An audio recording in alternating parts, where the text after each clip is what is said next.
Hyderabad Abids general post office ఎదురుగా ఉద్యోగుల ఆందోళనకు దిగారు. అఖిల భారత ఆర్ఎంఎస్ ఎంఎంఎస్ ఎంప్లాయీస్ యూనియన్ ఆధ్వర్యంలో పోస్టల్ శాఖ ఉద్యోగులు నిరసన బాట పట్టారు. తమ న్యాయపరమైన డిమాండ్లను నెరవేర్చాలంటూ రాష్ట్ర వ్యాప్తంగా మధ్యాహ్న భోజన విరామ సమయంలో భారీ నిరసన ప్రదర్శనలు చేపట్టారు. రిజిస్టర్ స్పీడ్ పోస్ట్ విలీన ప్రతిపాదనలను వెంటనే విరమించుకోవాలని డిమాండ్ చేశారు.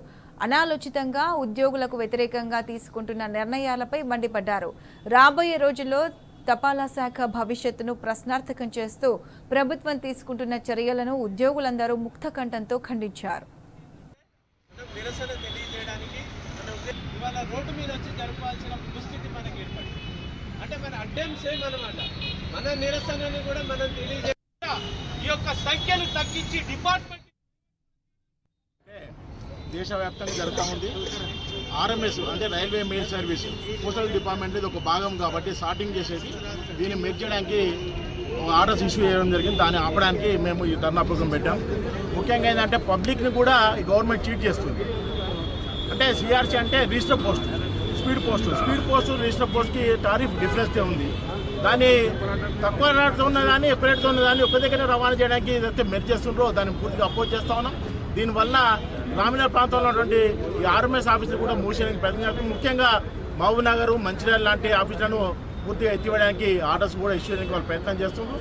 దాన్ని ఆపడానికి అలాగే మెయిల్ మోటార్ సర్వీస్ ఏదైతే ఉందో మాది ఈ రవాణా చేసేది దాన్ని టెంపరీగా వీళ్ళు ఆర్టీఆర్ అని ప్రైవేటు మెయిల్ మోటార్ ప్రయత్నం చేస్తున్నారు. దాన్ని మేము ఆపడానికి పూర్తిగా ఈ ధర్నా ప్రోగ్రాంతో పాటు రేపు పార్లమెంట్లో కూడా member of parliament question raise చేసి మినిస్టర్ మీద ఉత్తరించడానికి ప్రయత్నం చేస్తాం. తపాలా శాఖ ఉద్యోగుల మీద దమనకాండ.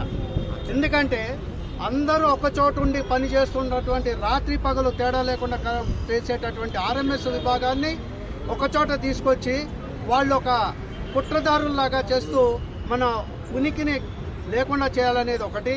తర్వాత మంచిర్యాల కాజీపేటకు తీసుకురావటం, నిజామాబాద్ కాజీపేటకు తీసుకురావటం అనేది ఎంత అమానుషం అండి. వీళ్ళని మళ్ళీ ఇక్కడ ఉండి ఇది ఒక్కటే కాదు, అది ఎంత దూరాభారం, రవాణా సౌకర్యం ఎంత కష్టం, ఇవన్నీ వదిలేసి వాళ్ళ ఇష్టానుసారం అంటే పిచ్చోడి చేతికి రాయించినట్టుగా ఉంది వాళ్ళ పరిస్థితి. కనుక ఒక పని ఇప్పుడు ఈ సిటీలో ఉన్న వాళ్ళందరూ తీసుకెళ్ళి పెదగోల్కొండలో పెడతారంట. పెదగోల్కొండలో పెడతా అన్నది గత కొన్ని 2 దశాబ్దాల క్రితం సమస్య. అప్పుడు మేము పోరాడి చేసినప్పుడు దాన్ని వెనక్కి పంపించడం జరిగింది.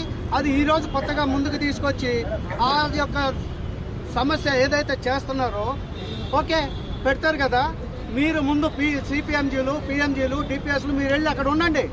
మీరు అక్కడ ఉండి అంత బాగుందన్నప్పుడు మాకు రవాణా సౌకర్యం ఏర్పాటు చేయండి.